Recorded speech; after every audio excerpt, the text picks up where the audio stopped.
Hello friends, welcome back to my channel to a new blog. বড়োদেরকে অনেক প্রণাম এবং ছোটোদেরকে অনেক ভালোবাসা দিয়ে আজকের ব্লগটা এখান থেকে শুরু করছি।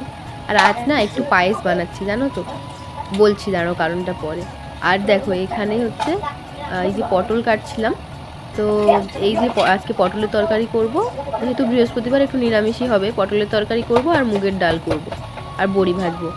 তো রাকেশের এত পছন্দের পটল, মানে ওকে যেভাবে দাও না কেন ও খেয়ে নেবে। মানে সে সেদ্ধ করে দাও, ভাজা করে দাও, তরকারি করে দাও, ঝোল করে দাও বা পুড়িয়ে দাও, মানে যেমন করে দেবে তেমন করে খেয়ে নেবে, এত পছন্দ করে। তো আমি চাইছি আর কি বাড়ি যাওয়ার আগে ওর যেগুলো পছন্দের রান্না সেগুলোই করতে আর কি।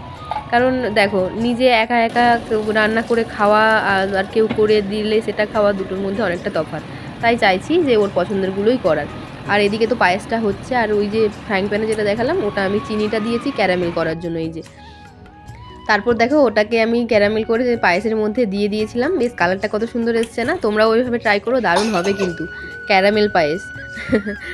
তো ওই যে পায়েসটা বানাচ্ছিলাম আজকে তনুর জন্য।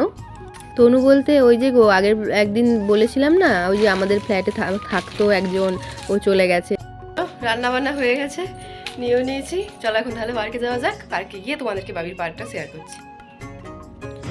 তো বলে তো ছিলামই যে আমাদের অ্যাপার্টমেন্টটা থেকে পার্কটা একদমই সামনে, 2টো রোড পরেই। তো এই যে চলে এসেছি। আর দেখো এখন না গাড়িগুলো, মানে রোডের কাজ হচ্ছে জানো তো এই সামনের রোডটাতে। তো ওই জন্য এই দিক দিয়ে গাড়িগুলো যাচ্ছে বাইপাস হয়ে, আর এত জ্যাম থাকে এই জায়গাটা, মানে পার্কের মুখটাতে সে গাড়িগুলো যেন একদম ভর্তি হয়ে থাকে একদম একবারে। তো এই জায়গাটাতে একটু স্পেস দিয়ে রাখে। আর কেন কি, এটা যেহেতু এন্ট্রান্সটা, এটা পার্কের এন্ট্রান্স, হ্যাঁ, তো এইখান দিয়ে এন্ট্রান্স, মানে এন্ট্রি নাই সবাই। তারপর দেখো এই দিকগুলোতে বেশ মানে প্রচুর গাছপালা লাগানো আছে, অনেক অ্যাক্টিভিটিস আছে এদিকে। আমি না যখন আগের বছরটাতে এসেছিলাম জানো তো এই পার্কটাতে, তখন এত ডেভেলপ হয়নি এই পার্কটা। যদিও এখনও যে খুব একটা ডেভেলপ তা না, তবে আগের থেকে অনেকটা ইমপ্রুভ হয়েছে। তো কেন কি যে আমি এই কিছুদিন আগে যখন এসেছিলাম তখন দেখছিলাম যে এই নিচগুলোর ইয়েগুলো আর কি, ওই যে কার্পেট যেগুলো পাতা আছে ওইগুলো একদম ছেঁড়া ছেঁড়া। তো এখন এগুলো সব ঠিকঠাক করেছে, মোটামুটি ইমপ্রুভ হয়েছে। আর এই যে এনার জন্যই আজকে পার্কে আসা, মানে এত গরমের মধ্যে যে পার্কে এলাম এনার জন্যই। হ্যাঁ, ব্যাপারটা কি হয়েছিল যে ওদের বাড়ি আমরা গেছিলাম না, ও তো বলেছিলাম যে ওই বক্সে করে আমাদেরকে অনেক কিছু দিয়েছিল, খালি বক্সটা দেবো বলো। আর ও না আমার বানানো আর কি পায়েসটা খেতে খুব ভীষণ পছন্দ করে। ও বলেছিল খুব ভালো লাগে তোমার পায়েসটা, তো ওর জন্য ভাবলাম যে পায়েসটা বানিয়ে দিই। আর এদিকে দেখো ওই তনুর মেয়ে অ্যানি, ও ছুটে পালাচ্ছে বলে ভাবিও ওকে ধরতে যাবে বলে ছুটছে। তো তারপর এই যে তোমাদেরকে শেয়ার করছিলাম। আর এই পার্কে না জানো তো সবসময় সিকিউরিটি থাকে, মানে তুমি কিছু ইয়ে করছো কিনা, কেউ কারোর সাথে বদমাইশি করছে কিনা, মানে অনেক রুলস এখানে, সমস্ত কিছুটাতেই অনেক রুলস। সেই কারণেই এই জায়গাটা, মানে এই কান্ট্রিটা অনেক ডেভেলপ। আমাদের ইন্ডিয়াতে কি হয় যে ওখানে কোনো সিকিউরিটি তো নেই। আর তারপর যেগুলো ছোটোখাটো পার্ক আমি সেগুলো বলছি, জানি না বড় পার্কগুলোতে থাকে কি না, আমার তো মনে হয় না যে থাকে বলে, আমি কখনো দেখিনি, থাকলেও থাকতে পারে। তো এখানে আমি দেখেছি প্রত্যেকটা, সে যেমনই পার্ক হোক না কেন, সে তোমার সিকিউরিটি মাস্ট এখানে সব জায়গাতেই। তো অনেক ইয়ে আর কি, অনেক ডেভেলপ এখানটা। আর দেখো এই ধারগুলো শেয়ার করছিলাম, এই জায়গাটা কেন আরও বেশি ভালো লাগে জানো তো, এখানে তো সব বড় বড় বিল্ডিং আর এই জায়গাটা ফাঁকা। আর এই যে পুরোটা একদম চারদিক দেখো, তুমি যেদিকেই তাকাবে সেদিকেই বড় বড় বিল্ডিং আর এই গাছ, এইগুলো দেখলে না বেশ দারুণ লাগে, কত অপূর্ব লাগছে দেখো জায়গাটা।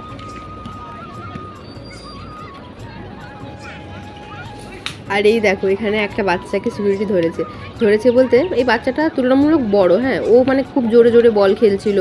এখানে অ্যাকচুয়ালি বল খেলা অ্যালাউ নেই বাইরে, তুমি বল খেলতে গেলে ওই ভেতরটা, এই যে দেখো এখানে বল খেলার জায়গা আছে, ওই ভেতরটাতে গিয়ে তোমাকে খেলতে হবে। আর এই ছেলেটাকে বারবার ইনি বলছিলেন যে তুমি ইয়ে করো না। আর এখানে না কিছু কিছু বাচ্চা থাকে জানি না ওরা কোন কান্ট্রির, সে কেমনভাবে যেন কথা বলে, বড় ছোটো কোনো জ্ঞান নেই।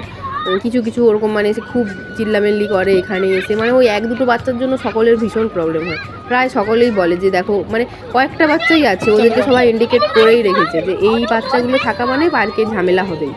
ঝামেলা বলতে কি, ওই বাচ্চাগুলোকে ঠেলে দেবে, মানে তারাই আগে উঠবে, তারাই করবে, এরকম করে আর কি। তো তারপর এই যে বাবি ছুটে ছুটে এসছে। আর আমার কি বলতো, আমাকে ছুটে ছুটে তো ভিডিও করতে হচ্ছে, মানে আমি এক জায়গায় স্টিল দাঁড়িয়ে ভিডিও করতে পারছি না। কেন কি, এই যে বাবি তো ছুটে ছুটে পালাচ্ছে, ওর পেছনে পেছনেও আমাকে ছুটতে হচ্ছে।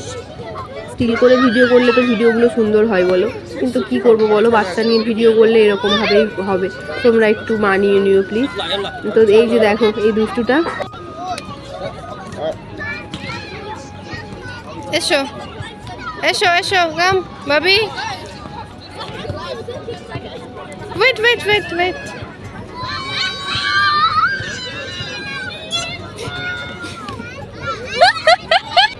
দেখো নেমেই আবার দৌড় লাগিয়েছে, দেখো সেদিকটাতে যাবে বলে। মানে ওর নামার সাথে সাথে যখন উঠবে না আবার যদি আবার এই দেখো দেখলে সরে গেল, কেউ থাকলেও আবার উঠবে না, ওর থাকা চাই একবারে, একা উঠবে তখন ভালো, না হলে এই যে কেউ থাকলে না চট করে গিয়ে উঠতে চায় না। আমি যদি ওকে অনেকবার বলি যে ভাবি ওঠো, দুজনে একসাথে কিচ্ছু হবে না, তাহলে উঠবে, নাহলে কোথায় কাকে লেগে যাবে, কে মেরে দেবে, ওই ভয়ে ও যায় না। একবার কি হচ্ছে জানো তো, এরকমভাবে উঠছে, পাশ দিয়ে একজন উঠছে, ওর হাতের ওপরে জুতো দিয়ে মানে চেপে দিয়েছে আর কি, ও অ্যাকচুয়ালি ওইগুলোতে ভয় পায় ভীষণ, তো ওই জন্যই যায় না আর কি। আর এই যে এখানটাতে এই যে বল খেলার যে এগুলোকে কী বলে, ভলিবলই বলে তো, তো ওই ভলিবল খেলার আর কি যে জায়গাটা করা আছে।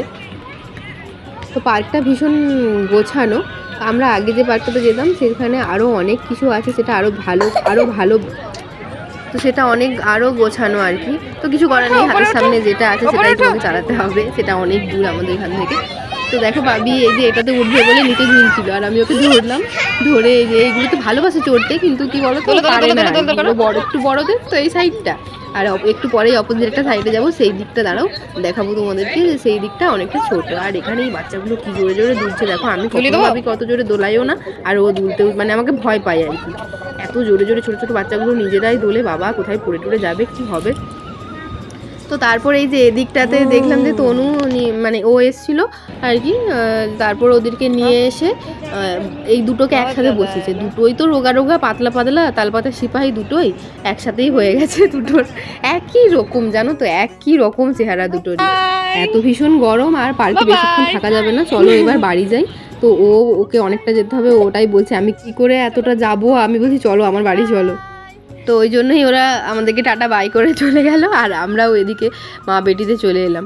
আর এর তো দেখো না কোলে ছিল, দিয়ে এই যে ফুল দেখেছে নেমে গেছে, ওকে প্রত্যেকটা দিন জানো তো, প্রত্যেক কটা দিন এই আসার সময় এখানে যে এত সুন্দর করে ফুল গাছগুলো লাগানো আছে না, এখন না গরমের জন্য গাছগুলো মরে গেছে জানো তো, না হলে ভীষণ সুন্দর ছিল, এই কিছুদিন আগেই খুব সুন্দর ছিল গাছগুলো। আর বাবি এখানে ফুল তুলে নিয়ে তারপরে এই যে আমরা বাড়ির দিকে রওনা দিয়েছি। তো চলো ব্লগটা এখানেই শেষ করছি, ভালো লাগলে লাইক কমেন্ট শেয়ার করো, নতুন হলে সাবস্ক্রাইব